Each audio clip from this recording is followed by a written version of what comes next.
Asta este capacul, este curățel. Ce trebuie știut înainte? Trebuie neapărat să scoatem alimentarea de pe placă. Întrerupem alimentarea, scoatem mufa de la baterie pentru a nu crea un șoc sau un scurs pe placă. Și începem prin a elimina ce ar putea ține placa de bază, care este micuță, placa este aici. Să scoatem primul rând hardul care este susținut de niște creme. HDD-ul.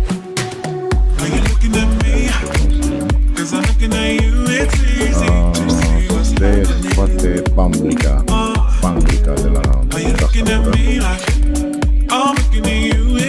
Ok. Se scoate cealaltă panglică de la mouse.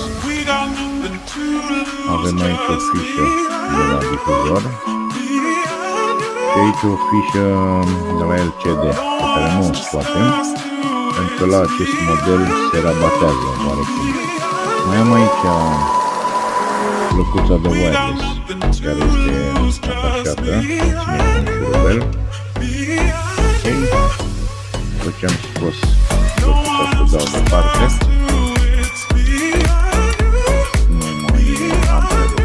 Am niște semne aici cu săgețile astea. Am un șurubel aici la o săgeată. Mai este unul aici la o altă săgeată.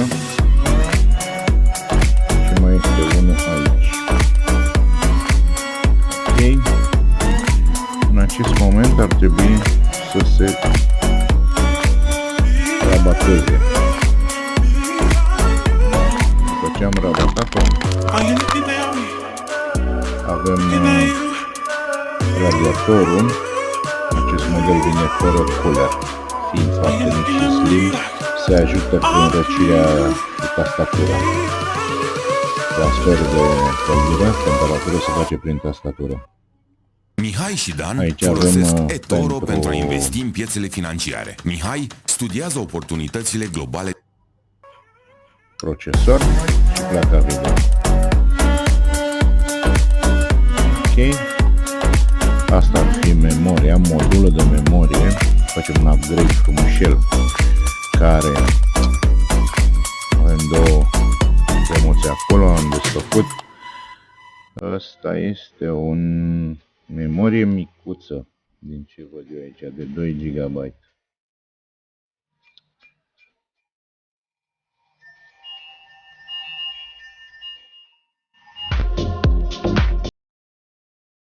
Am revenit. Upgrade-ul în situația noastră o să fie măricel, o să punem un upgrade de 8 GB față de 2 cât a avut. Așa. Se instalează foarte ușor, se rabatează înapoi și se are în vedere aceste pangli să nu fie prinse de desubt. Orice, un burger delicios ca să-ți închei ziua cu succes sau Așa. În mare parte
este Rusu Florin Adrian, acesta este canalul meu, videourile mi aparțin.